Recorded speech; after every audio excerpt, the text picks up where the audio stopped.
Multiple myeloma রোগী যারা রয়েছেন অনেকেই দেখা যায় চিকিৎসকের শরণাপন্ন হচ্ছেন না কিংবা সঠিক সময়ে চিকিৎসকের কাছে আসছেন না। পরবর্তী জীবনে আসলে কোন কোন সমস্যার সম্মুখীন তিনি হতে পারেন? মাল্টিপল মায়োলোমার মেইন কমপ্লিকেশন হলো যেমন রেনাল ফেলিয়ার, রিকারেন্ট ইনফেকশন। এখন মেইনলি যারা ডক্টরের শরণাপন্ন হচ্ছেন না তাদের হলো কিন্তু এই যে বোন পেন, সিভিয়ার বোন পেন, বোন ফ্র্যাকচার, তারপরে দেখা যায় যে ইনফেকশনই হলো মর্টালিটি রেট অনেক বেশি।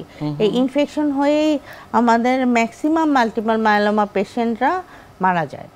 আর দেখা যায় এই রেনাল ফেলিয়ার একটি ওয়ান টাইপ অফ কমপ্লিকেশন। আর যেটা হতে পারে যে অনেক সময় দেখা যায় যে মাল্টিপল মায়োলোমার যে প্লাজমা সেলসগুলো তো স্কালে ডিপোজিট হয়, অস্টিওলাইটিক লেশন হয়, অস্টিওলাইটিক লেশন হয়ে হাড়গুলো ফোটা ফোটা হয়ে যায়।